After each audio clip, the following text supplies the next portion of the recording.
Olá, meu nome é Isamak Morales e esse é o podcast do Escatos. E aqui nós falamos sobre escatologia, teologia, estudos bíblicos e esperança. Bem, o nosso convidado hoje é cristão, é empresário, investidor no mercado financeiro e também é graduado em gestão financeira. O nome dele é Joelmir Santos e ele é um amigo próximo que eu tenho prazer de manter essa amizade até hoje, pois somos amigos desde que eu era criança e nós vamos falar sobre o seguinte tema: cristão pode ser rico? Com vocês, Joelmir Santos.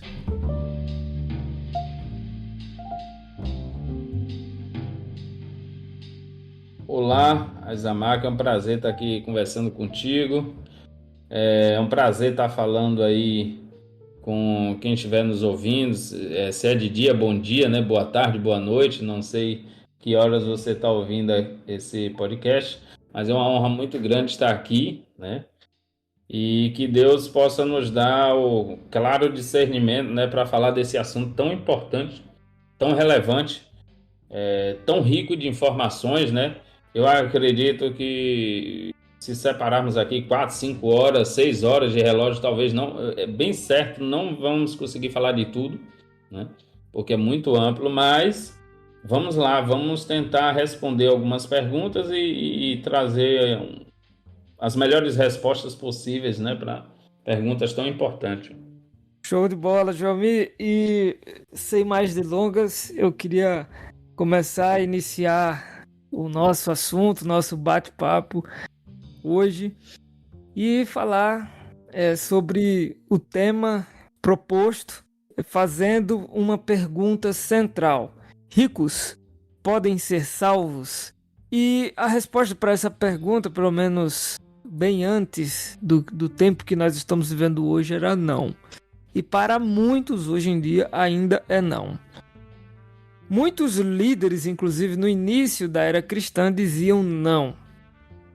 Ou seja, a visão cristã tradicional era que ricos precisavam inclusive renunciar às riquezas para serem salvos, assim como dito por Jesus ao jovem rico, lá em Lucas 18. Só que aí em 203 depois de Cristo, Clemente de Alexandria refutou essa ideia, né? Ele disse que a riqueza em si é neutra, ela é uma ferramenta e o homem é o artesão.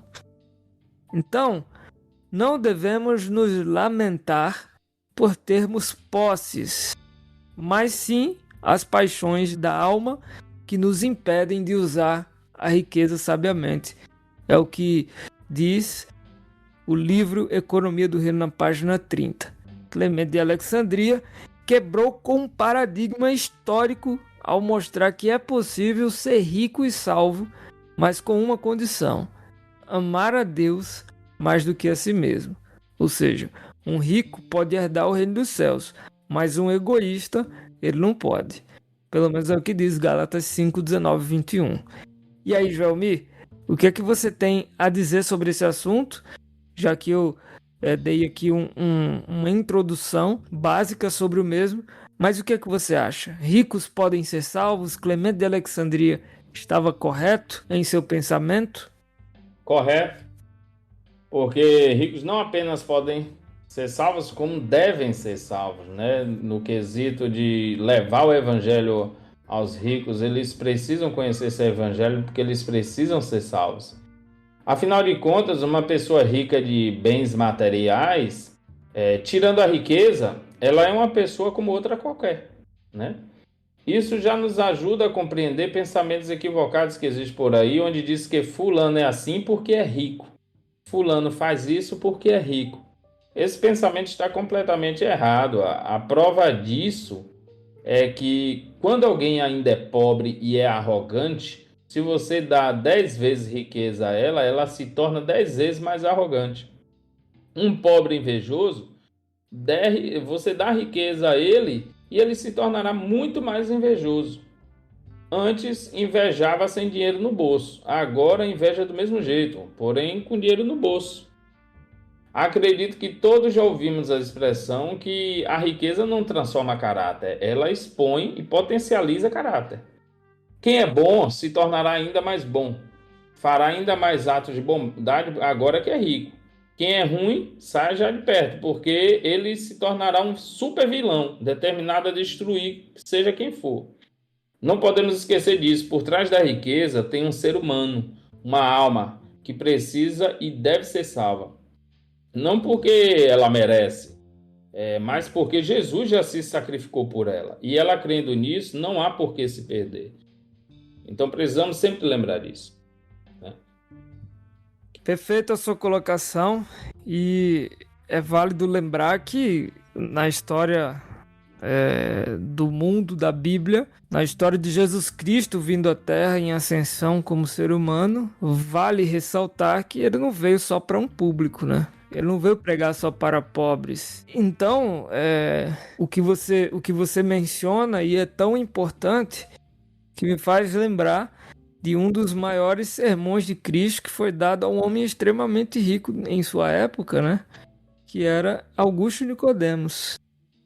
E ele era tão rico que ele ajuda Cristo em algum certo momento.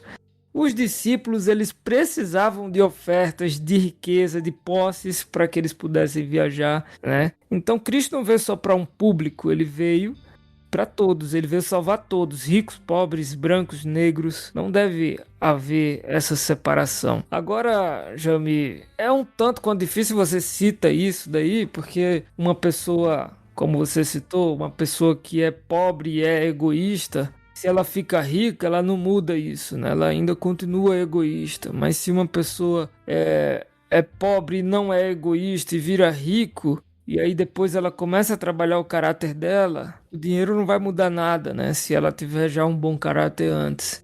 E John Wesley, ele pregou muitas vezes sobre o uso do dinheiro, né?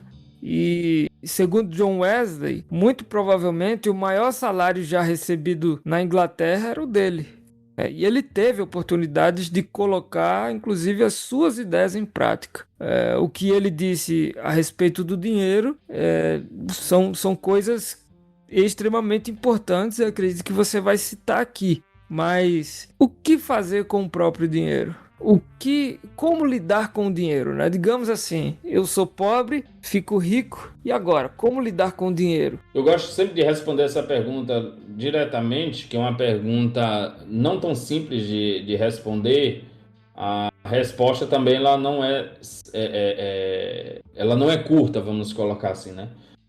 E a resposta de como lidar com o dinheiro é pedindo a Deus sabedoria, talento, autocontrole, inteligência emocional e principalmente o discernimento de que seu dinheiro deve ser muito bem cuidado, porque na verdade não pertence a você, e sim a Deus.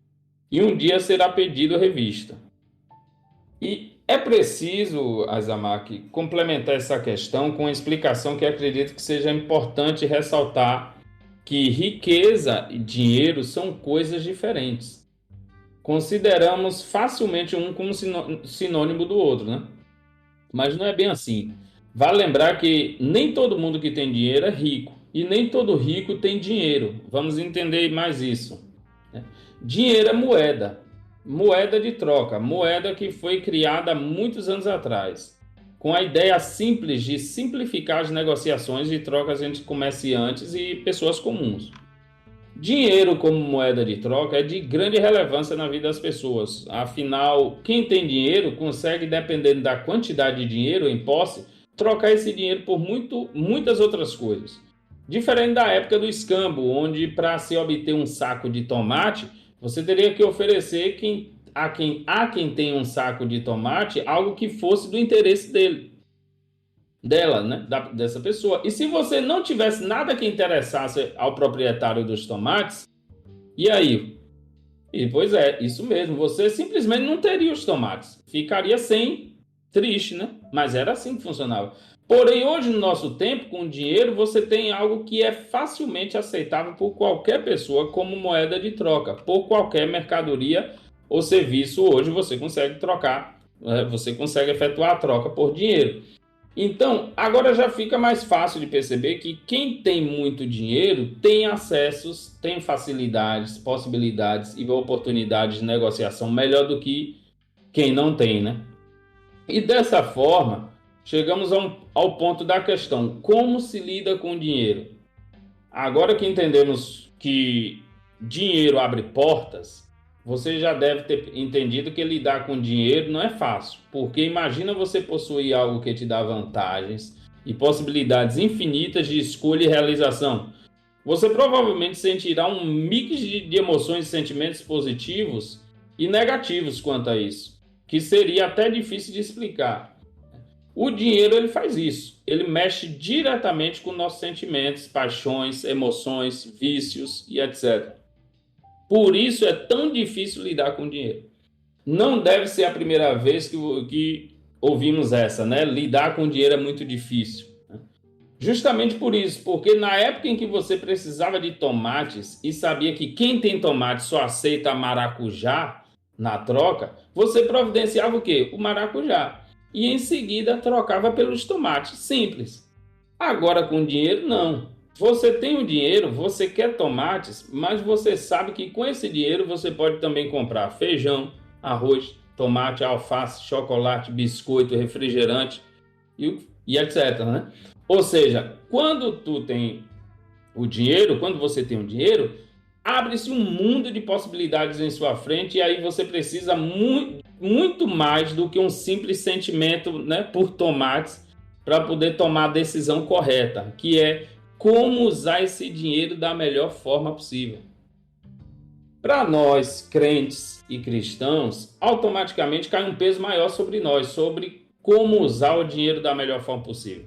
Porque um dia o mestre que nos deu todo o dinheiro que temos irá cobrar, irá procurar saber como andam os recursos que ele confiou a nós. E se a resposta for: Senhor, eu apenas enterrei o dinheiro, eu fiz apenas o que me agrada, ou o dinheiro era muito pouco, por isso não deu para nada.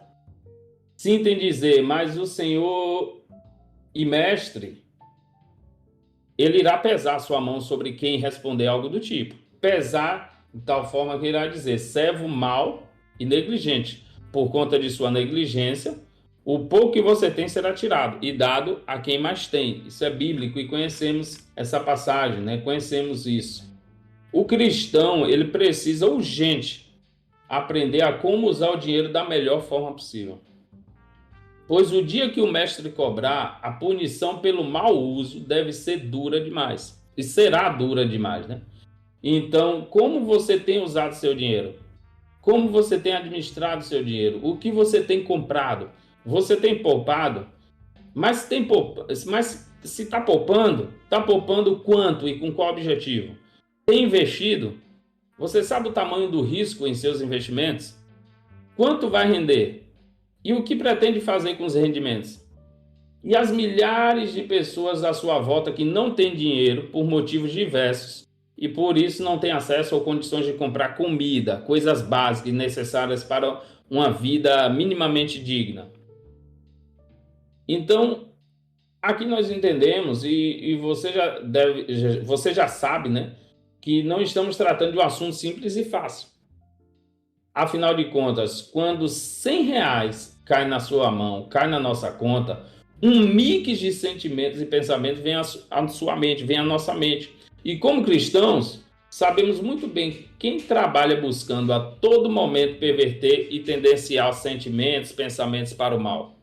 Ou seja, o nosso inimigo e seus anjos estão fazendo todo o esforço possível para poluir nossa mente, a ponto de perdermos o discernimento e assim, com R$100 na conta, que daria para fazer coisas boas, a gente será tentado a usar de forma egoísta, imprudente, buscando satisfação própria de curto prazo ou até mesmo prejudicar a vida de outra pessoa. Então, como lidar com o dinheiro?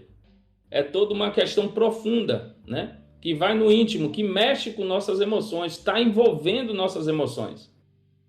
Nossas emoções estão inteiramente ligadas a essa pergunta. né? Como lidar com o dinheiro. E você falou do John Wesley, né? A gente não pode deixar de citar os homens que serão lembrados na história pelos seus feitos com dinheiro, né? Como usaram da forma correta para o bem do próximo, assim como muitos outros serão lembrados pelo mau uso, né?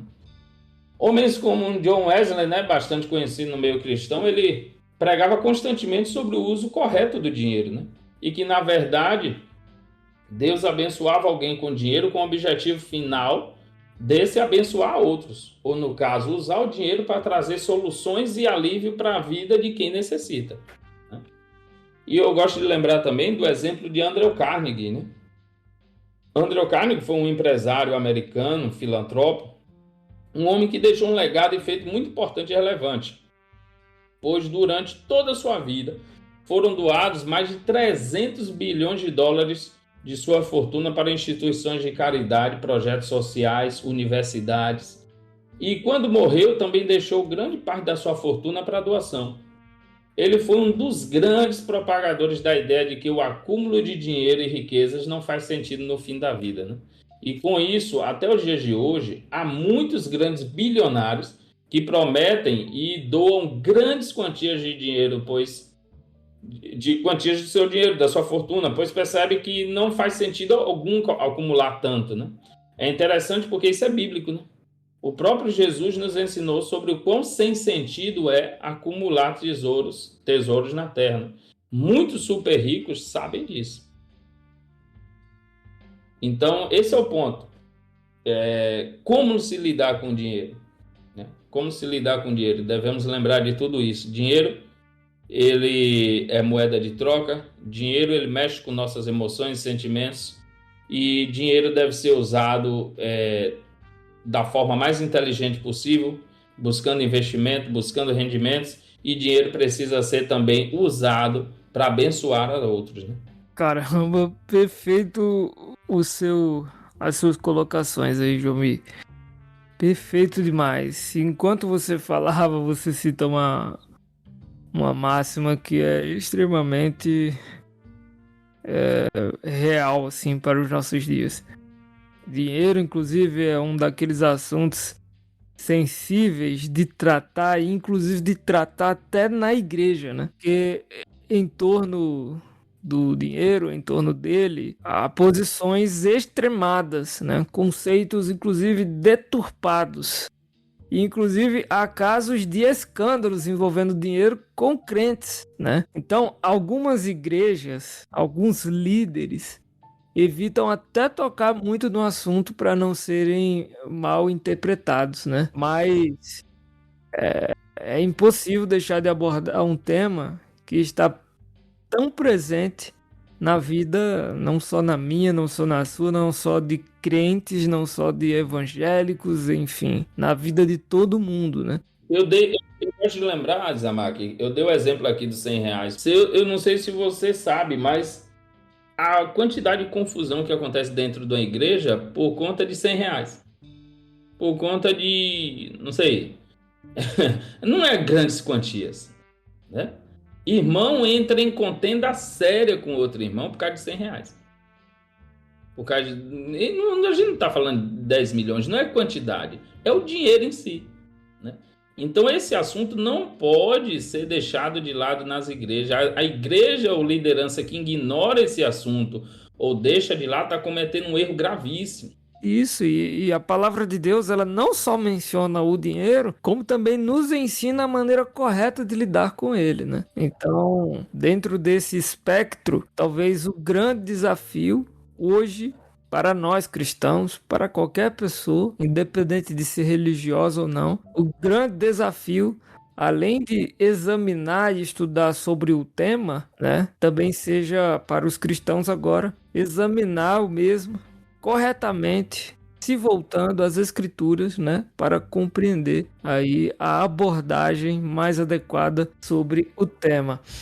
E é basicamente isso. E aí a gente entra nessa outra questão, né? Como que o cristão pode lidar com a riqueza e com a pobreza? Porque talvez a pobreza esteja em um outro extremo, né? No que diz respeito ao pensamento de muitos. Eu já, por exemplo, participei de uma...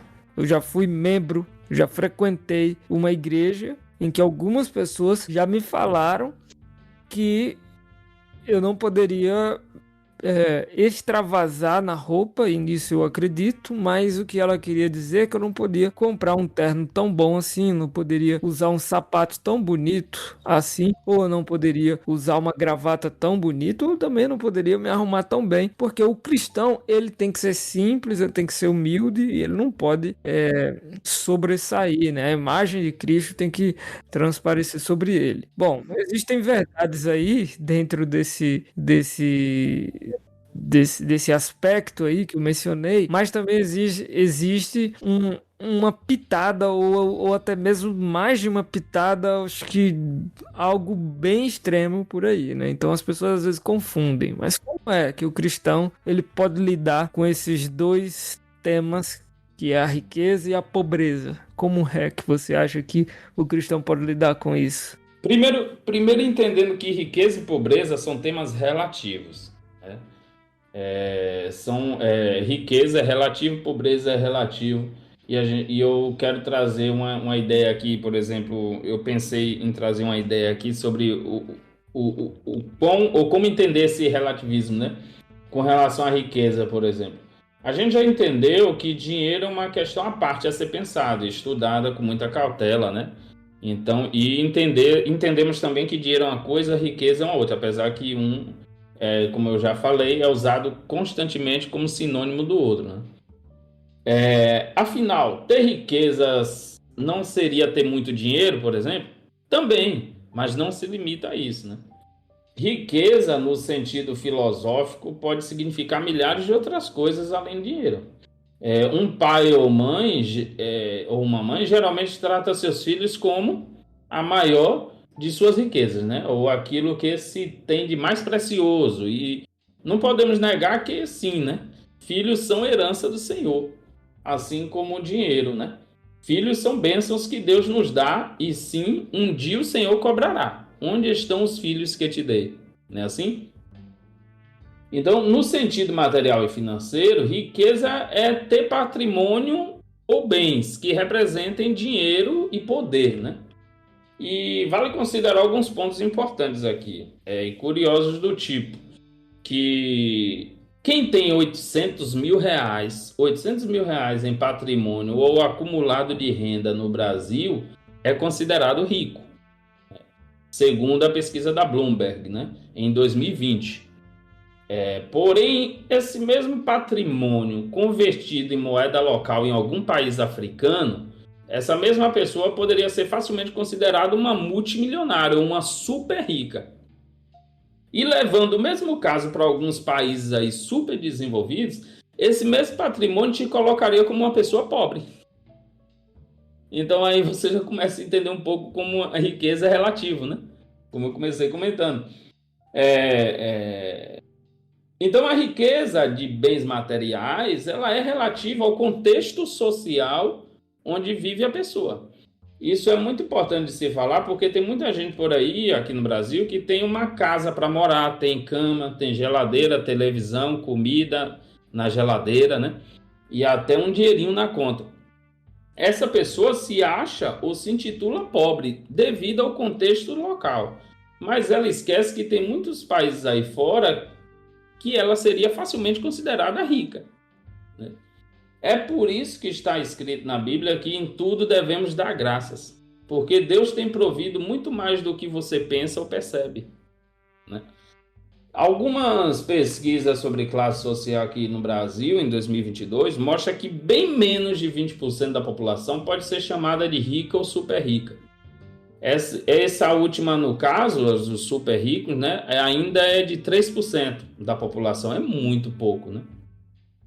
Mostra que vivemos em um país onde temos uma população majoritariamente vivendo nas classes C, D e E. Ou podemos chamar de classe média, pobre e extrema pobreza, né?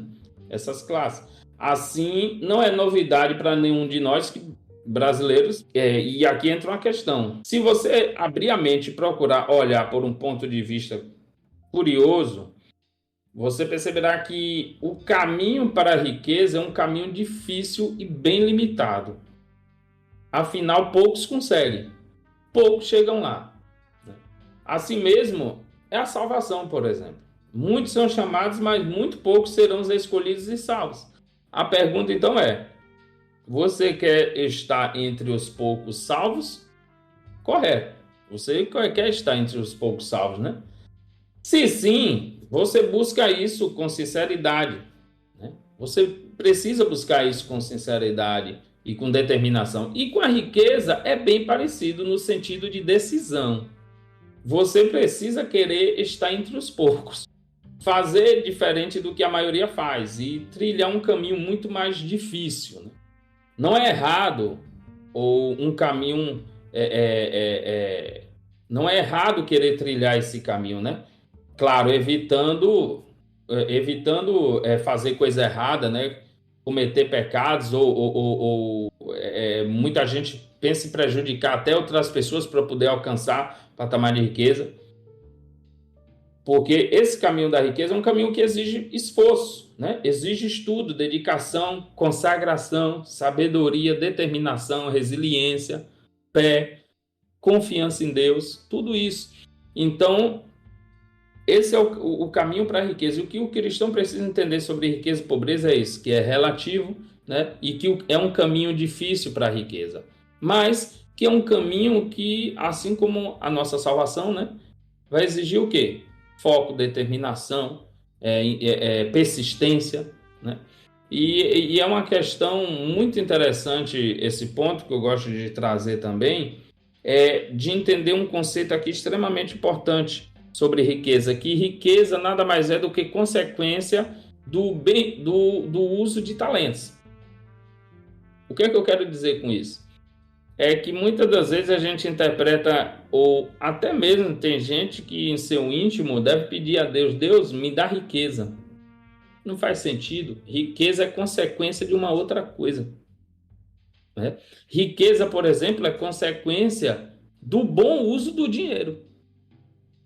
Então você precisa pedir a Deus não por riqueza, você precisa pedir a Deus para Deus te dar sabedoria para poder saber usar o dinheiro. Como usar o dinheiro corretamente.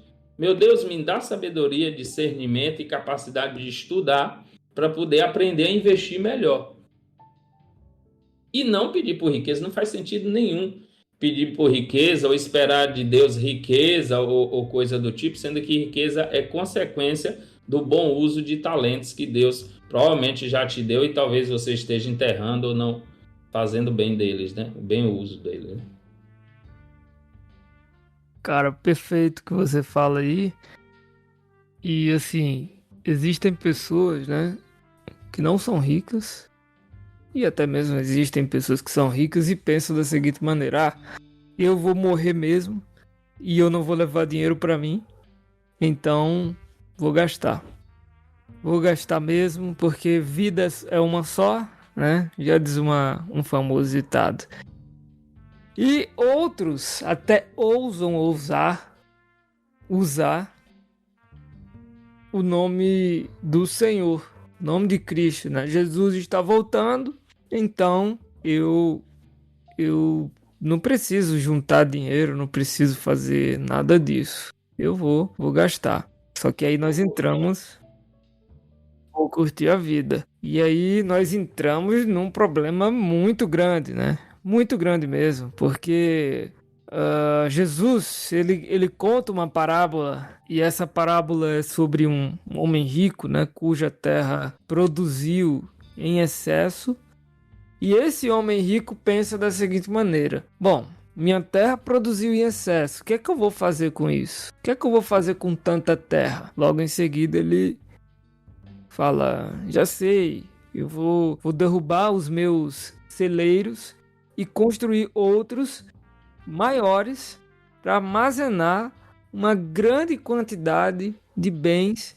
e aí eu vou curtir a vida, né? Eu estou aqui parafraseando Lucas 12, 16 conta essa parábola. Só que esse homem rico, ele poupa para o futuro. Só que Deus o chamou de louco, de inércio, porque ele morreria, né, naquela noite. E só havia pensado em seu próprio benefício. Então, poupar para si riqueza sem ser rico para com Deus é um pecado que o fará perder, inclusive, a sua própria alma. É louco, essa noite pedirão a tua alma. O que é que você tem preparado e para quem será? Só que aí, num outro espectro, ou por outro lado, José do Egito estocou trigo durante 7 anos de fartura e salvou a muitos da fome que atingiu a terra nos 7 anos seguintes, segundo o sonho que ele havia sonhado, né? Segundo a profecia que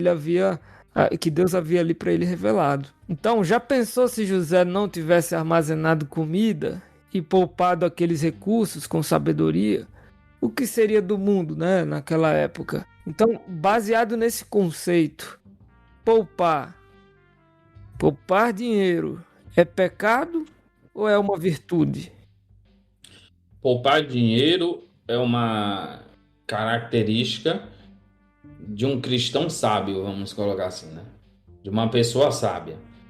Porque o poupar, ele se refere também, biblicamente falando, você deu 2 exemplos valiosos aí, né? O caso de José eu iria citar também, né? Que foi uma instrução divina, né? Foi uma instrução divina. E você percebe que, no caso, ele por Deus ter revelado uma profecia a ele de crise na terra, ele logo pensou que existia uma maneira de evitar um sofrimento maior durante a crise, né? E o ato de poupar é sábio, é um ato de sabedoria por conta disso, porque você não sabe do amanhã, né? Você não sabe do amanhã. Então, poupar é um gerenciamento de riqueza, é um gerenciamento de bens, é um gerenciamento do dinheiro. É saber usar o dinheiro. Poupar é saber usar o dinheiro também, né? Então, você não sabe do amanhã. Deus nos revelou através da sua palavra diversas profecias para o fim dos tempos. E o ser humano, principalmente o brasileiro, esquece o tempo todo que o tempo do fim é um tempo de crises. Crise financeira. Nós estamos vivendo numa época em que nunca se houve tanto rumor de uma crise financeira maior do que a que tivemos em 2008, que foi uma baita crise. Nos anos 2000, um crash nos mercados financeiros. Então se fala assim de uma próxima crise financeira aí que vai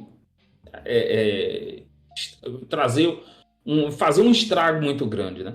Então o poupar é sábio por isso. Você não sabe do amanhã. Você não sabe do amanhã. Porém, onde está o erro na atitude da poupança, como o exemplo que você citou e que é bíblico e que Jesus quis nos mostrar? Onde é que está o erro? O erro é você confiar nessa poupança. O nosso amanhã pertence a quem? O nosso amanhã pertence a Deus, não pertence a nossas poupanças, né? Então tem gente que confunde isso. Tem gente que vai dormir tranquila à noite confiando no dinheiro que tem na conta. Confiando na poupança que tem na conta. Minha conta tá muito gorda, tá gordinha, tá, graças a Deus, tenho casa, tenho terreno, tenho imóveis, está tudo muito bem, eu vou dormir tranquilo agora. O que eu quero, você já viu gente falando que o que quer é dormir em paz, eu dormir tranquilo com as contas tudo paga, isso aí é bom também, mas com dinheiro na conta, né? Com muito dinheiro na conta, ou seja, é o mesmo erro que Jesus quis nos ensinar através da parábola, né? Confia nas suas riquezas, confia na sua poupança, confia nas suas reservas, e isso é um erro gravíssimo, né?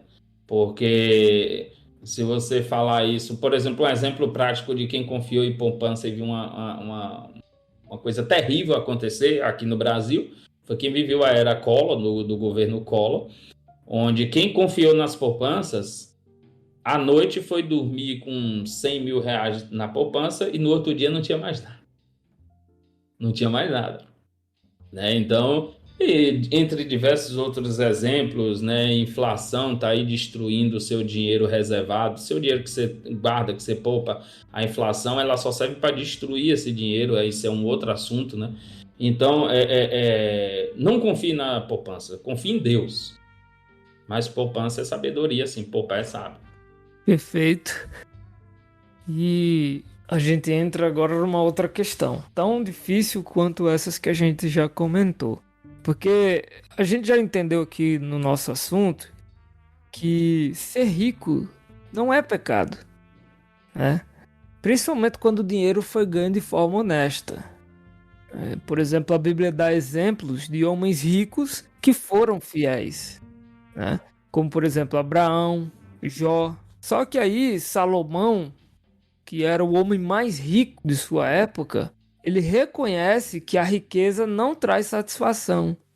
Ele fala isso lá em Eclesiastes, né? E ele fala, ó, com muito ou pouco dinheiro, a satisfação é uma bênção que vem de Deus, e não do dinheiro. Eu posso ser totalmente satisfeito com a vida que eu vivo sem ser rico, e posso também ser rico e satisfeito.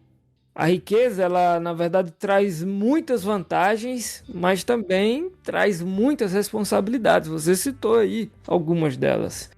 Então, quanto mais rico uma pessoa é, mais é a responsabilidade que ela tem. Tem até uma, tem até uma frase, né, que é bem famosa aí no meio artístico e no meio cinematográfico, que com grandes poderes vem grandes responsabilidades. E de Verdade. fato, né? Então, muitas pessoas ricas não conseguem descansar devido, inclusive, à preocupação com suas responsabilidades. Então, às vezes é melhor ter menos dinheiro com menos preocupação. Só que muitas pessoas também querem ser ricas porque acham que vão encontrar segurança e satisfação onde? No dinheiro. Vão poder dormir tranquilas, né? Vão poder dormir tranquilos. Só que a riqueza pode desaparecer em um instante, né? E a pessoa pode ficar sem chão. Ou seja, colocar a confiança no dinheiro não é sensato. Que pergunta que eu quero fazer? É pecado simplesmente eu querer ser rico? Pergunta é uma pergunta bem curiosa, né? Bem complexa, porque querer ser rico é, na verdade, ou esse sentimento, né, que muitas pessoas têm, isso é muita gente que tem esse sentimento, essa vontade, esse desejo, né? Eu quero ser rico, eu quero ser rico. Porém, esse desejo é equivocado, é um erro, né? Como eu falei, se riqueza é consequência dos bom uso dos talentos que Deus te deu, então, meu amigo, você tem que observar que você já está errado aí. Que você não tem que querer ser rico, você tem que querer ser bom em alguma coisa. E você sendo bom em alguma coisa, há grandes chances dessa coisa que você é bom te dar muito dinheiro. E a consequência vai ser a riqueza. O jogador de futebol, a gente está em época de Copa do Mundo, né? Tem que lembrar deles, né? Um jogador de futebol é muito rico porque ele quis ser rico? Não. Ele quis ser um melhor jogador de futebol possível. Ele quis ser um bom jogador de futebol. E por isso ele é rico. Você está entendendo? Então, é interessante. Você fez a pergunta da forma que muita gente pensa. Eu quero ser rico. Né? Eu quero ser rico. Então, é pecado querer ser rico? Não. Né? E a resposta é não. Mas a gente precisa sempre lembrar que essa resposta está, né? Há pessoas que cometem erros, né, na pergunta. A resposta não, que eu digo, a pergunta, ela precisa, a gente precisa sempre lembrar que não é pecado querer ser rico, mas também a ideia de querer ser rico pode estar errada, né? Pode estar errado. E aí onde entra o ponto chave que podemos analisar da seguinte forma: é pecado querer ser rico? Muita gente vai cometer inúmeros pecados para ser rico. Então, o pecado não é querer ser rico. O pecado é o que você vai fazer para ser rico, né? E aí que entramos na questão, porque muita gente, para querer ser rico, vai mentir, vai ser falso, vai criar falsos testemunhos, vai adulterar, vai matar, vai desonrar pai e mãe, vai esquecer de Deus, né? Então, é pecado querer ser rico? Não. Mas o que é que você vai fazer para ser rico? Isso aí pode responder. né? Isso aí pode responder. De diversas formas você pode cometer, né, vários erros, né, nessa jornada, né, de querer ser rico. Perfeito. O dinheiro, ele não é tudo na vida, né? A Bíblia diz lá em Provérbios, ou seja, Salomão, né? Que há quem se faça rico, não tendo coisa alguma, e quem se faça pobre, tendo grande riqueza. Então, o resgate da vida do homem são as suas riquezas, mas o pobre não tem meio de se resgatar. Lá em Mateus fala que os humilhados serão exaltados, né? E a Bíblia diz também em Tiago, diz, olha, ouvi, meus amados irmãos, não escolheu Deus os que são pobres quanto ao mundo para fazê-los ricos na fé e herdeiros do reino que prometeu aos que o amam. Então, esse é um fator que nos leva a entender que nós devemos ajudar os pobres com diligência. A Bíblia diz também, lá em Gálatas 2:10, né, que é uma recomendação de Paulo aos Gálatas. Ele diz, recomendando-nos somente que nos lembrássemos dos pobres, o que também procurei fazer com diligência. Então, é pecado ignorar os necessitados. Sobretudo, Jair, eu fiz recentemente um post para a página de um amigo meu, pastor Eleazar Domini, falando sobre esse tema. Ele me mandou uma citação de Ellen White e a gente resolveu fazer um post sobre ela. E ela fala exatamente sobre isso. Ela diz, olha, ultimamente um grande interesse tem surgido em favor dos pobres e excluídos. E esta é em si uma boa obra. O Senhor tem uma obra a ser feita pelos mais pobres. Mas nada há a objetar, visto que é dever de alguns trabalhar entre eles e procurar aliviar e salvar os que estão perecendo. Mas nem todos são chamados a iniciar seu trabalho servindo as classes mais baixas. Deus não requer que seus obreiros obtenham sua educação e treino para se devotarem exclusivamente a essas classes. Eu fiquei um tanto quanto estonteado com essa citação. Por quê? Porque hoje em dia tem muita gente pregando o evangelho muito ou extremamente falso, né, no que diz respeito a essa questão, que Deus veio somente para os pobres. Ora, nós já vimos aqui que não é pecado ser rico. Mas então, se eu não sou pobre, Cristo não veio para mim? Ele não morreu por mim? Lá em João fala que Deus entregou seu Filho unigênito para todo aquele que nele crê. Ele não diz só para os pobres. Então nós entramos talvez aí numa dicotomia gigantesca. E aí entra a seguinte questão: nos ajude a entender o que Deus pensa sobre os pobres. O que Deus pensa sobre a pobreza, né? Podemos colocar assim também. E é um ponto muito interessante, porque a grande verdade que precisamos começar entendendo é que Deus não queria que existisse pobreza. Não é plano de Deus. Primeiro ponto é esse. É plano de Deus a existência de pobres, ou a existência de pessoas necessitadas, pessoas carentes? Não mesmo. A gente não encontra base bíblica nenhuma dizer que Deus criou o homem para ser pobre, carente, necessitado, que vivesse em dificuldade, que vivesse em penitência, trazendo para os nossos dias, que vivessem em semáforos, que vivessem com fome, que vivessem dependendo do Estado. Isso não tem base bíblica nenhuma para isso, né? Pelo contrário, nós temos base bíblica para evidenciar que Deus, principalmente com a sua nação, uma nação que foi escolhida, né? No Velho Testamento, conhecemos uma nação que foi escolhida por Deus para ser chamada de seu povo. E o que é que Deus prometeu para essa nação? tudo de bom. Riquezas, terras, né? Poder, dominação. Então, os planos de Deus para o homem, podemos compreender assim, vamos colocar assim, do bom e do melhor. Isso sem contar do plano de Deus com relação à terra prometida, a nova terra, né?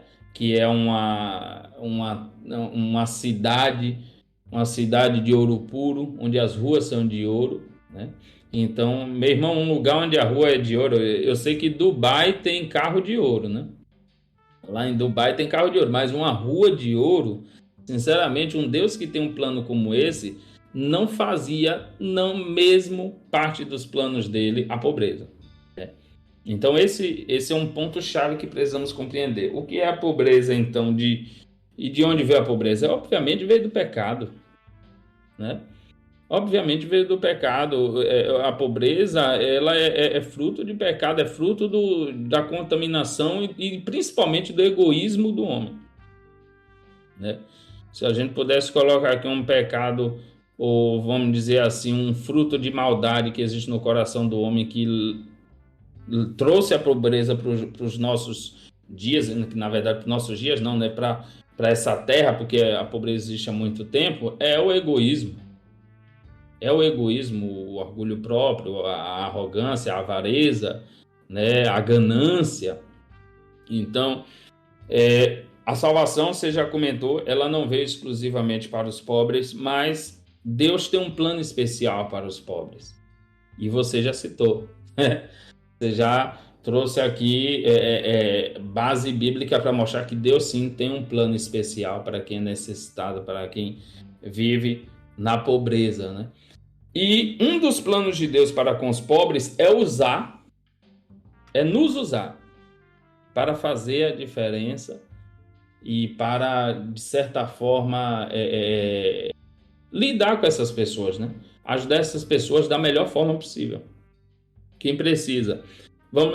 Tipo assim, o talento de gerenciar dinheiro e riquezas não foi dado a todo mundo. Isso aí a gente está vendo claramente que se todo mundo soubesse lidar com dinheiro e com riqueza, obviamente não estaríamos vendo pobreza, principalmente aqui no nosso meio. Então a gente percebe que o talento não foi dado a todo mundo, né? A alguns exclusivamente. Porém, é interessante que o talento, ou vamos dizer assim, o aprendizado sobre o uso de riqueza e sobre o uso do dinheiro pode ser algo adquirido, né? E você pode pedir a Deus sabedoria para lidar com isso. Então, qual é o ponto aqui que eu quero chegar? O ponto que eu quero chegar é que se você hoje tem condição de pedir a Deus por sabedoria e por aprendizado ou por discernimento com relação ao dinheiro, peça.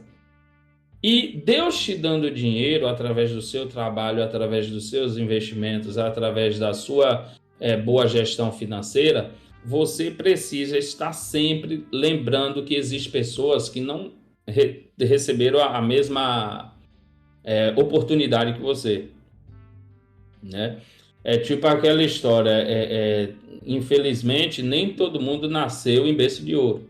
Infelizmente nem todo mundo nasceu em condições de estudar o ensino fundamental, de aprender a ler.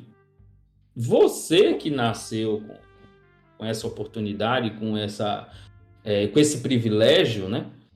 Faça em favor deles. Esse é o plano de Deus para os pobres, né? Nos usar nós que temos discernimento, que temos condição de estudar, que temos condição de buscar e alcançar riqueza. O plano de Deus é nos usar para aliviar a dor dessas pessoas, aliviar suas necessidades, aliviar os seus dilemas, né? E se nós ignorarmos esse plano e essa missão, eu acredito que Deus não vai se agradar. E a surpresa, né, no dia final pode ser triste, caso ignoramos, né? Isso mesmo, cara, perfeito.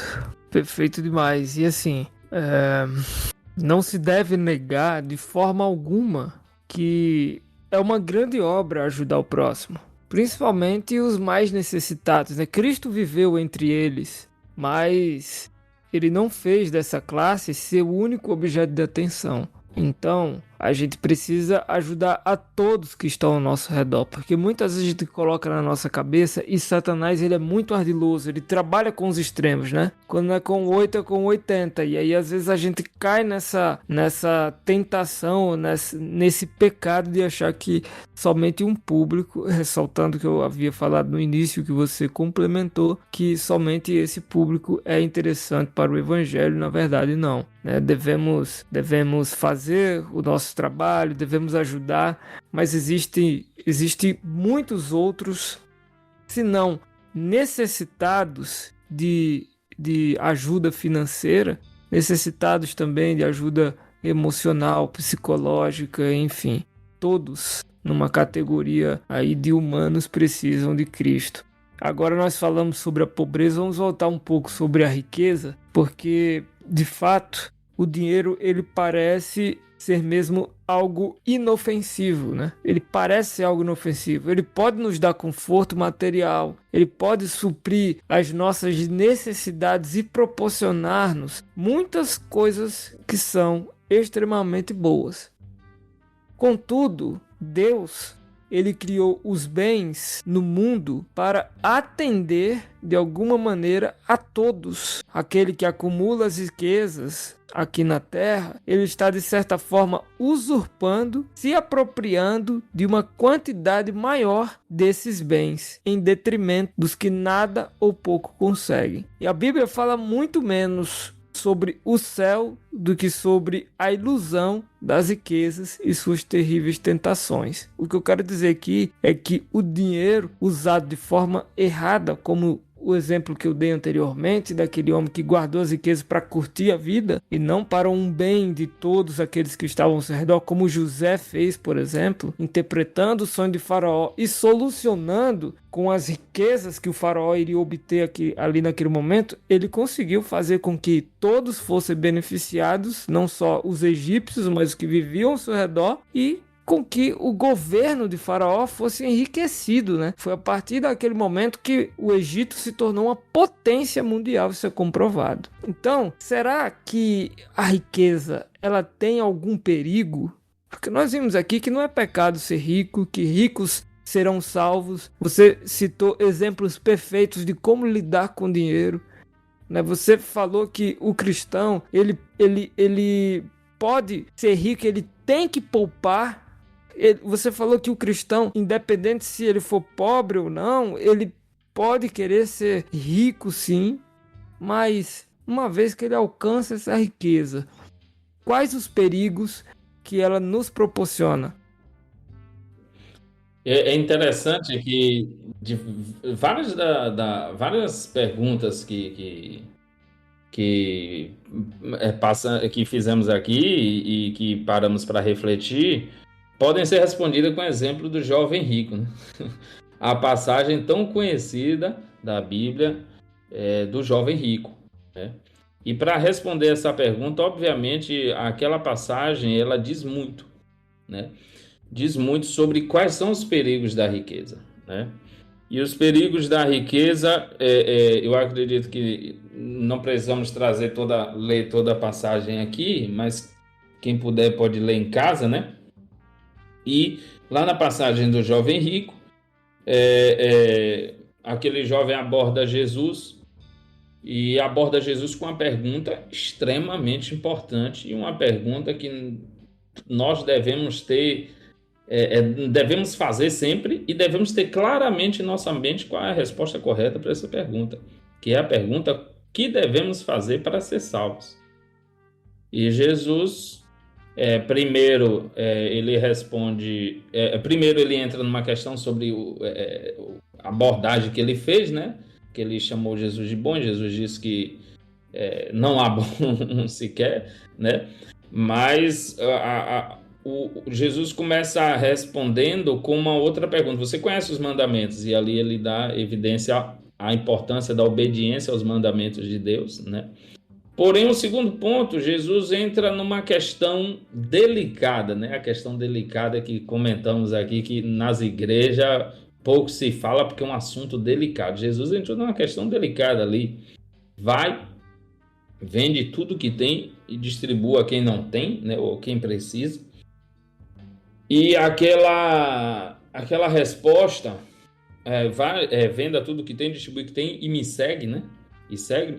E aquela resposta não agradou aquele jovem, aquela pessoa que era também chamada de príncipe, também era uma pessoa importante da época, poderia ser um político também, era um empresário, era um herdeiro de grande propriedade, de muitas propriedades. Então, o que é que ocorre? Aquela resposta não agradou nem um pouco. E aí aquele jovem simplesmente abandona Jesus ali mesmo. Ele não entra nem... Pô, senhor, mas vamos conversar aqui, vamos negociar aqui. Será que não existe aí Não, ele abandona Jesus na hora. E aí Jesus comenta o perigo da riqueza, né? O perigo da riqueza porque, obviamente, aquele jovem, o coração daquele jovem estava tomado pelas riquezas. Ou estava todo em suas riquezas, né? A sua mente, podemos colocar assim, o seu foco diário, os seus pensamentos estavam todos voltados para a riqueza, né? Para a sua riqueza. E esse é um perigo muito grande, porque lembra que eu comentei que dinheiro mexe com nossas emoções, né? Dinheiro mexe completamente com nossas emoções. Então, o fato de ter dinheiro ou ter muito dinheiro, né, que te faz rico, isso faz com que você tenha sentimentos e tenha emoções que talvez você não queira se desapegar dessas emoções. Isso te prende, né? Isso te prende, isso te vicia. Tem gente que é viciada em comprar. Alguém já deve ter ouvido falar, né? Tem gente que é viciada em comprar. Imagina essa pessoa sendo rica. Existem diversos ricos que é viciado em comprar. Por um gerenciamento muito bem feito da riqueza, onde o dinheiro praticamente nunca acaba, então o cara compra. E não para. Ou seja, as emoções, os sentimentos, o coração dessa pessoa está totalmente preso às riquezas. E aí alguém chegar para ela e dizer, você vai ter que vender tudo, você vai ter que deixar tudo e seguir a Jesus. É muito forte, né? É muito forte para essa pessoa. Então, a riqueza, ela faz isso e nós precisamos ter cuidado. Nós precisamos lembrar também que nessa passagem do jovem rico, Jesus não estava ali condenando o fato de ser rico, mas Jesus estava condenando o fato de você colocar suas riquezas como algo, ou como o mais importante em seu coração, né? O mais importante em sua mente. É interessante lembrar que se não fosse um jovem, uma pessoa muito rica ali naquela abordagem, naquela situação, Jesus iria falar outra coisa, não iria pedir para a pessoa vender tudo, né? Poderia ser alguém que abordasse Jesus ali e tivesse com o coração dominado por ódio. E Jesus ia dizer, olha, você conhece meus mandamentos? Conheço, mas agora você vai precisar perdoar. Você vai precisar perdoar sua mãe, vai precisar perdoar alguém, vai precisar perdoar seu pai por alguma revolta, por alguma trauma, por alguma angústia, vai precisar perdoar seu inimigo, né? E isso iria completamente contra o instinto, né? O que aquela pessoa pensava no momento, porque Jesus sabia, Jesus sondava os corações e sabia, né? E ele sabia que aquele jovem que estava prendendo ele era exatamente as suas riquezas. Então, os perigos da riqueza, a passagem do jovem rico nos responde muito bem, né? É colocar o nosso coração, ou nossos sentimentos ligados e apegados às riquezas, né? Isso aí, perfeito. A sua exegese sobre o jovem rico. Eu me lembro muito bem que essa passagem já foi muito utilizada muitas vezes em muitas pregações que eu já ouvi, totalmente com convicções ou com explicações e até mesmo paralelos. Enviesada, né? Traz como por conta do comentário de Jesus, onde fala de... Foi bom você lembrar desse ponto. Por conta do comentário de Jesus seguindo na passagem, né? Jesus comenta como é difícil, né? Como vai ser difícil um rico se salvar. E eu acredito, obviamente, a gente não pode duvidar, porque era o próprio Cristo falando, né? E como eu comentei, como o dinheiro mexe diretamente com suas emoções, tem muita gente apegada às emoções, né? apegado aos prazeres, apegado a esse sentimento. E riqueza faz isso. E só que eu acho interessante também que muita gente esquece de continuar o texto, né? E o texto, os discípulos fazem uma pergunta que é muito importante. Jesus, mas então quem vai se salvar? É interessante porque se Jesus estava comentando ali que vai ser muito difícil um rico se salvar, logo ou automaticamente deveria ser pensado, não, então os pobres estão com salvação garantida, né? Porque se o rico vai ser muito difícil, os pobres vai ser fácil. Para os pobres vai ser fácil. Não é assim? Mas não, os discípulos não perguntam ou não já pensam de cara, não, então para se salvar tem que ser pobre. Não, eles fazem a pergunta, mas vê quem vai se salvar? Ou seja, isso é só uma evidência bíblica, né? Que não necessariamente ser pobre é garantia de salvação, né? E que, na verdade, querendo ou não, esse texto também evidencia que todo mundo, sendo pobre de bens materiais ou rico de bens materiais, tem seu coração apegado a alguma coisa nesta terra que pode impedir a sua salvação.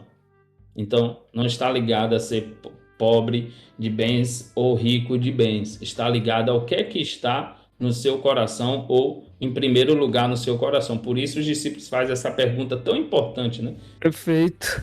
E já entrando aqui nesse... Já que a gente está com esse hype aumentado aí, lá em cima, a Bíblia fala em 1 Timóteo, ali capítulo 6, ali também em Eclesiastes, capítulo 5, alguma coisa sobre a relação do homem com a riqueza. O que é assim, mais ou menos? Onde o apóstolo, né, ele escrevendo a Timóteo, ele fala sobre Timóteo. É o seguinte, eu vou parafrasear, né, o nosso... Reúne os ricos aí, reúne os ricos, conversa com eles o seguinte, lembrem-se que suas riquezas não é para seu bem e prazer apenas, né? Aí existe uma missão maior do que usar para si mesmo. Lembre-se de usar suas riquezas pelo bem do próximo, né? É o que comentamos, né? Lembre que tem muita gente precisando, muita gente necessitando, muita gente carente, e que vocês, é o que a gente comentou, vocês têm o dever, ele falando como conselho para os ricos, né? Vocês têm o dever, já que vocês conhecem desse assunto de riqueza, de gerenciamento de riqueza, de bens materiais e tudo mais, vocês têm o dever de ajudar a quem não tem, a quem precisa. E é interessante porque o texto também nos traz o entendimento de que estavam pedindo ali para os ricos, eles, por exemplo, até ensinarem os pobres a como gerenciar melhor os seus bens, vamos colocar assim, né? Compartilhar com eles, atender às necessidades dele, né? Porque se você atender, parar para entender ou parar para analisar, na verdade, você vai perceber que a necessidade de muitos pobres, às vezes, é aprender a gerenciar suas riquezas, né? É uma necessidade. E o rico, ele tem esse dever de atender essa necessidade também, de ensinar os outros, né? Então isso é interessante, essa passagem, né? A gente cita a Bíblia, mas Ellen White tem um livro que é muito bom sobre esse aspecto, sobre esse assunto, esse tema que nós estamos comentando aqui, né? Sobre a riqueza, sobre a pobreza, enfim, sobre mordomia, conselhos sobre mordomia. E ela vai dizer ali algo sobre um assunto que eu acho que é interessante também a gente mencionar aqui. A riqueza, será que ela é um talento confiado? Ellen White responde isso, e com base nessa resposta dela, na qual a gente já conversou inclusive, e para o espectador a resposta está lá em Conselhos sobre Mordomia, página 133, né? E se eu não me engano, o capítulo é o capítulo 28. E aí ela vai falar sobre a riqueza, né? Mas com base no que ela fala, Jomi, será que a riqueza é de fato um talento confiado? Será que Deus confiou o talento da riqueza a nós? Você citou algo muito interessante aqui e que chamou minha atenção. Eu até não havia pensado sobre isso, né? Deus, ele ele usa pessoas ricas, e o seu exemplo que você deu foi na parábola ali do jovem rico, no que Jesus falou. E assim, às vezes as pessoas usam, né, que não, se é difícil um rico entrar no reino do céu, se é mais fácil um camelo entrar no buraco de uma agulha do que um rico entrar no céu, será que o pobre então será salvo? Mas olha só, olhando por esse lado, eu acredito que assim, você citou no começo que o rico, a gente não pode simplesmente chegar e pedir a Deus, Senhor, eu quero ser rico, porque Deus não é um Aladim, um gênio da lâmpada, né, que concede 3 desejos. Deus não é Papai Noel, né? Você tem princípios para você fazer, cumprir, para você chegar. Você precisa trabalhar e etc. Mas se eu alcancei a riqueza, isso significa que agora eu tenho uma responsabilidade gigantesca em minhas costas, que é ajudar o pobre, né? Então, será que essa responsabilidade, na verdade, para nós, se torna um talento concedido por Deus? Porque não é fácil, né? Assim como não é fácil ser um bom cantor, assim como não é fácil ser um bom instrumento, um bom músico, um bom pregador, um bom designer, um bom gestor financeiro, enfim, não é fácil ser um bom mecânico e etc. Será que, como não é fácil ser rico, será que Deus, em sua imensa sabedoria, colocando sobre nós a responsabilidade de ser rico, será que isso também envolve talento? Exato. Na verdade, é um complemento do que eu comentei aqui, né? Eu comentei aqui anteriormente, e porque realmente esse ponto precisa estar sempre voltando em nossas mentes, né? E precisa ser deixado claro, né? E o texto de Ellen White nos dá base, né? Nos dá a base para essa linha de pensamento. O talento, a riqueza é um talento confiado, né? Eu gosto de ver assim, aqui ela já coloca já a consequência, no caso, né, como a riqueza, como um talento, mas que propriamente quando a gente for ler a passagem lá no livro de Conselhos de Mordomia, a gente vai compreender que aqui ela está falando do uso da riqueza, né? Do uso da riqueza. Ou seja, eu comentei que para chegar nesse patamar de riqueza, antes de saber usar a riqueza, vamos colocar assim, você precisa saber como chegar até lá, né? Então, essa coisa de riqueza, de ser rico, envolve uma série de fatores, e um desses fatores cruciais é o bom gerenciamento dos talentos, né? E essa parte não é nada fácil, né? Na teoria é muito fácil, mas na prática é muito difícil, porque exige determinação, exige foco, exige estudo, exige preparo, exige pesquisa, exige horas e horas de trabalho e entendimento sobre diversos assuntos, e que, de certa forma, você pode alcançar a riqueza dessa forma. Como eu comentei, né? Geralmente uma pessoa busca ser talentosa em uma determinada área, e essa área, por ela ser muito talentosa, ela consegue alcançar a riqueza, né? Mas trazendo um pouco aqui para o ponto de vista direto da irmã White, ela fala aqui sobre o uso, né? Sobre o uso da riqueza, né? Como um talento confiado. Se você recebeu... Aqui ela está fazendo um paralelo justamente com a passagem onde Jesus nos ensina e comenta sobre os talentos, né? A tão conhecida, né, parábola dos talentos, ou ilustração dos talentos, que podemos compreender ali claramente que a um foi dado uma quantidade, 5 talentos, ao outro 2, o outro 1, e ali a gente consegue perceber que existe uma forma que Deus se agrada de usar as riquezas, e riquezas essas que vale lembrar que foi um mestre que nos confiou, né? Ou seja, o próprio Deus que nos confiou. Então, por isso, a gente precisa ser muito talentoso em usar essas riquezas, né? Se a gente ignorar esse fator e esquecer disso, a gente comete erros gravíssimos. Eu gosto sempre de lembrar do ponto que,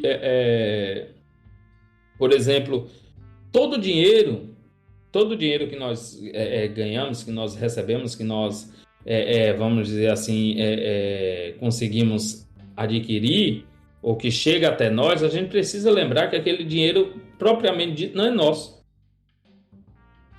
Não é nosso. O que isso causa de diferença na sua forma de lidar com aquele dinheiro? É simples. Se você hoje vê 10 mil reais na sua conta e você considera aquele dinheiro como seu, ok? Você vai fazer daquele dinheiro, você vai gastar ele, você vai usar ele de uma forma. Mas se alguém que você tem, vamos colocar assim, um respeito, uma admiração, ou vamos colocar assim, até mesmo um certo temor por aquela pessoa. Você teme aquela pessoa até limpou em medo, vamos colocar assim, e ela deposita 10 mil reais na sua conta e diz assim, ó, usa esse dinheiro aí, administra esse dinheiro aí. Eu tenho certeza, ou todos que estão nos ouvindo aqui, estão nos ouvindo nesse momento, vai ter certeza de um sentimento seguinte: eu não vou gastar da mesma forma. Eu não vou gastar de qualquer jeito, né? Eu não vou sair comprando o que eu quero, assim, só por impulso, né? Sabe aquela coisa de compra por impulso, gente que compra por impulso? Isso aí só existe porque ela compreende que o dinheiro, isso é um sentimento egoísta. Compra por impulso é fruto de sentimento egoísta. Ela acha que o dinheiro é dela. Então ela gasta como ela quiser, por impulso, entrou no shopping, viu, pá. Se ela tem essa consciência que o dinheiro não é dela, ela vai olhar para aquela roupa do shopping e vai dizer, tá na promoção? Tá. É bonito? Tá. É tentador? É, mas será que devo? Né? Então, esse entendimento é extremamente importante. Alguém pode chegar nesse momento e estar pensando assim, mas eu vou estar o tempo todo achando que eu não posso usar aquele dinheiro que eu tanto me esforcei, que eu tanto busquei e tal, não sei o que, e tenho que me limitar, estar sempre pensando em usar da melhor forma possível. Mas se você for parar para analisar, é isso. É isso. A gente deve lembrar, Aizamak, sempre que a gente está falando de mordomia aqui, né? Um assunto muito comentado no meio cristão, mordomia. E o que é mordomia? Mordomia não é só relacionada a dinheiro, riquezas, né? Não é só relacionado a talentos, né? Mas, por exemplo, a tempo. Né? O tempo, você escolhe, você precisa escolher, ou deveria escolher como usar melhor o seu tempo, não é assim? Por quê? Porque você percebe que é uma coisa que muitas das vezes está fora do seu controle, e se você não usar da melhor forma possível, você pode perder, você pode... Não volta, né? É uma coisa que não volta. Então, a mesma coisa é dinheiro, né? A mesma coisa aqui é dinheiro. Você precisa aprender a usar da melhor forma, né? Então, se esse entendimento de pensar que o dinheiro não é seu, mas de outra pessoa ou de alguém muito maior do que você, se isso te ajuda, né, a gerenciar melhor esse talento, então faça. E vamos sempre lembrar do aspecto do seguinte, que todo talento dado por Deus, vamos lembrar, na passagem, um recebeu 1, outro recebeu 2 e outro recebeu 5, mas ninguém recebeu nenhum. O que isso quer dizer? Isso quer dizer que todo mundo recebeu algum talento. Então você, por mais desorganizado ou que faça muita loucura com finanças, com dinheiro, você precisa lembrar, você tem um talento aí para a riqueza, né? Deus te deu, porém não está sendo desenvolvido, não está sendo aprimorado, não está sendo, vamos dizer assim, não está sendo melhorado a cada dia. Então peça a Deus, peça ajuda a Deus, peça sabedoria, né? Peça sabedoria. E é isso que a irmã White falou. Ela dá vários conselhos aqui, né? Não use de qualquer forma, né? Busque ajudar os pobres, né? E faça ou busque usar os seus recursos da melhor forma. Então, gerencie esse talento, né? Peça a Deus instrução e sabedoria para poder lidar com esse talento e aprimorar ele também, né? Muito bom, cara. E não custa, a gente já falou aqui, né? Mas não custa lembrar que ter dinheiro não é pecado e nem é algo ruim, desde que seja usado da maneira correta e que principalmente não coloquemos o coração nele. A Bíblia ela vai nos trazer muitos conselhos em relação a trabalho, vida financeira, e também ela vai nos dar muitas advertências para não sermos seduzidos pelas propostas deste mundo e pela busca desenfreada pelas riquezas. A nossa vida aqui na Terra, inclusive, depende muito do dinheiro. Nós passamos boa parte do tempo trabalhando para ganhar nosso sustento, e se não soubermos administrar o que nós recebemos, enfrentaremos muitas dificuldades. Mas aí há algumas pessoas, e há um ditado bem famoso, novamente um ditado, né? Dinheiro sempre traz ditados famosos, jargões famosos. E esse ditado diz o seguinte: o dinheiro pode ser uma bênção, mas ele também pode ser uma maldição. Diante ou tendo em vista tudo isso que eu falei, será que isso é fato? Dinheiro pode ser uma bênção, mas também pode ser uma maldição? Eu quero deixar bem claro aqui. O Joamir falou tão bem dos assuntos anteriores que essa resposta já está intrinsecada em todo o nosso bate-papo aqui. Mas é bom relembrar, é bom reforçar, e essa é a última pergunta, né, do nosso bate-papo. Então, que fique bem claro aqui sobre esse tema. Eu acho que essa resposta finaliza, essa pergunta finaliza muito bem. Será que o dinheiro ele pode ser bênção, mas ele também pode ser maldição? Eu gosto sempre da passagem que diz, onde o salmista escreve e pede para Deus: Deus, sonda o meu coração. Tu é que realmente me conheces, então me sondas, né? Vê se há em mim algo que não te agrada. O que é que o salmista quis dizer com isso? Ele quis dizer o seguinte, que Deus conhece o nosso coração e Ele sabe que em nosso coração, em nossas mentes, está guardado ali o mal. Algo que realmente não agrada, né? E que pode nos prejudicar e que é uma maldição para a nossa vida. Nós já comentamos aqui, mas vale reforçar, né? O que é que o dinheiro, o que é que as riquezas podem fazer? Elas podem potencializar o nosso caráter.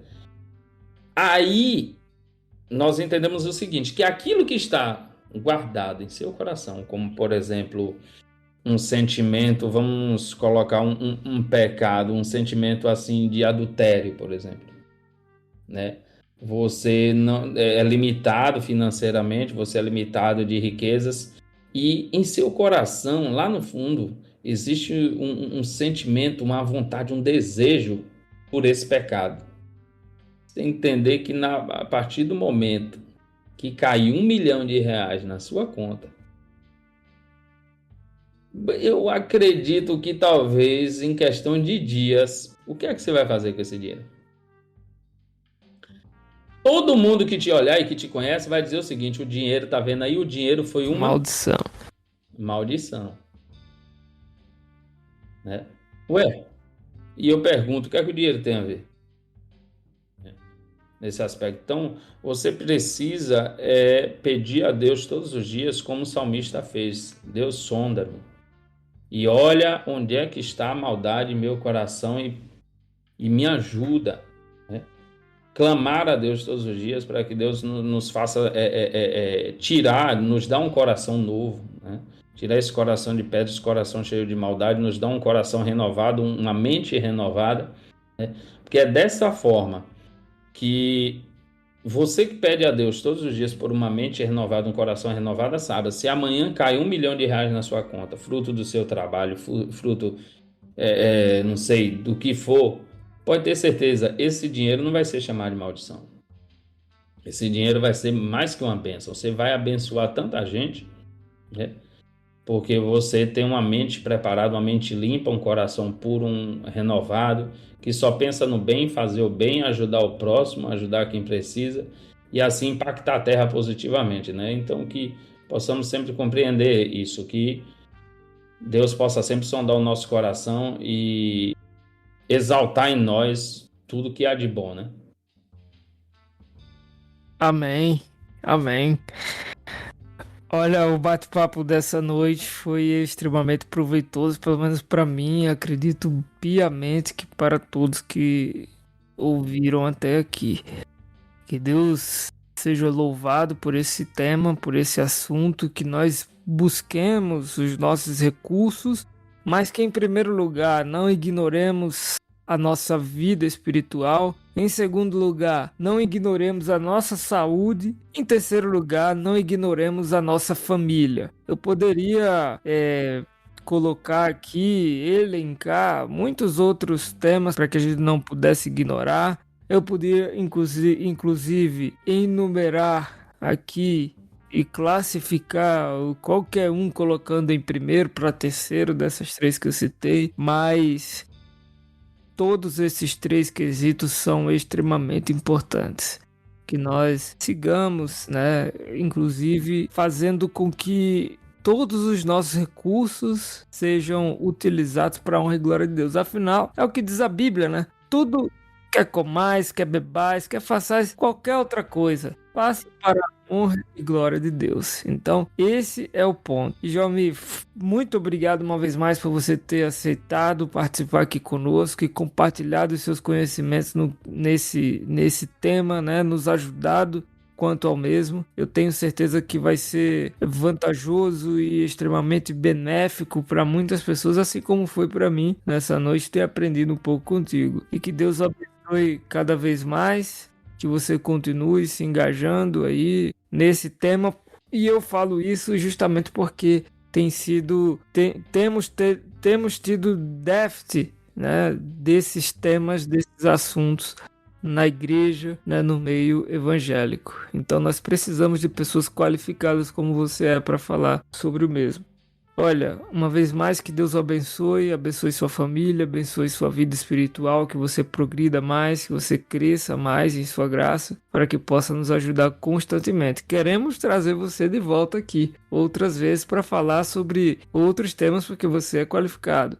E nós temos o costume, Joami, de concluir o nosso programa, o nosso episódio, com uma oração. E o convidado é quem sempre faz, quem sempre presta essa honra, né? Então, ore e dê também as suas palavras finais ao nosso telespectador. Bom, as palavras finais eu quero agradecer, primeiramente a Deus pela oportunidade que Ele nos dá de conceder tempo e liberdade, né? Liberdade religiosa para estar falando desses temas vinculado tão importantes e vinculado à nossa fé também, né? Nos dias de hoje. Então, graças a Deus por isso, pela saúde, né? Pela disponibilidade de tempo. Não é fácil encontrar tempo para estar aqui, né? E em segundo lugar, eu sou muito grato a Deus pelo apoio da minha família também. Minha esposa me ajudou muito a estar aqui hoje, né? Então sou grato a ela. E eu acredito, e grato a você, Azamar, por esse convite e por esse trabalho. Por esse trabalho, quero te parabenizar aqui por esse trabalho, por essa série de conteúdos que você está criando aqui e promovendo na internet, né? Deus tem te usado muito e eu acredito que essa mensagem será alcançada, será distribuída, né? E compartilhada por muita gente, vai fazer a diferença na vida de muitas pessoas, né? Com fé em Deus. Amém. Então vamos orar, né? Vamos orar. Pai nosso que estás nos céus, Senhor Deus, muito obrigado, Pai, pela oportunidade que o Senhor nos concede de estarmos aqui nesse momento, refletindo, aprendendo, discernindo, pensando, Pai, mais um pouco sobre verdades tão impactantes em nossa vida diária e que muitas das vezes ignoramos, muitas das vezes deixamos de refletir, mas que nesses momentos, nesses minutos que passamos aqui, Pai, que essas mensagens ou qualquer outra verdade que tu preparou para nós com relação a esse assunto, que possamos alcançar e poder estudar mais e aprender mais diariamente, né? Que tu possa trazer essas verdades até nós, né? Porque precisamos, Pai, precisamos compreender melhor os teus planos para nós, para a nossa vida aqui na Terra. Sabemos que não estamos aqui somente para gastar como quisermos ou para fazer o que quisermos, o que bem entendermos, não. E nós já compreendemos isso aqui, que tu tem planos maiores para cada um de nós que está aqui nesta terra. Então, que tu possa nos trazer o discernimento claro. Nesse momento, imploro também pela vida de cada um que está nos ouvindo. Tu conhece a necessidade, a situação de cada um que está ouvindo nesse momento. O Senhor possa trazer libertação, possa trazer força de vontade, possa trazer esperança, possa trazer conhecimento, discernimento, aprimoramento dos talentos para cada um que está nos ouvindo nesse momento. E te imploro nesse momento também pela vida do Aizamak, que está liderando esse projeto tão importante para nossos dias. Obrigado por tudo que o Senhor tem feito por nós. Te imploramos pelo perdão dos nossos pecados e que teus santos anjos continuem conosco de agora e para sempre, Pai. Em nome de Jesus. Amém. Amém, Senhor. Uma vez mais, obrigado a você por ter ficado aqui até esse momento. Tenho certeza que o assunto dessa noite, desse episódio, vai ajudar você nesse quesito, né? Que são as finanças. O Joelmi, como já foi dito antes, é qualificado, formado e também já é um investidor, já é um empresário, né? Já atua na área, então tem experiências. Mas esse programa e esse episódio e esse tema foi falado justamente para te ajudar e para fazer com que Deus possa ser honrado não só em nossas vidas, mas também na sua. Que Deus o abençoe e nós queremos que você fique conosco para ouvir outros episódios que já tem aqui no nosso canal e também para que você possa ficar atento aos próximos episódios que irão ao ar já ainda nessa semana. Que Deus abençoe você, que Deus abençoe a sua família. Obrigado e boa noite.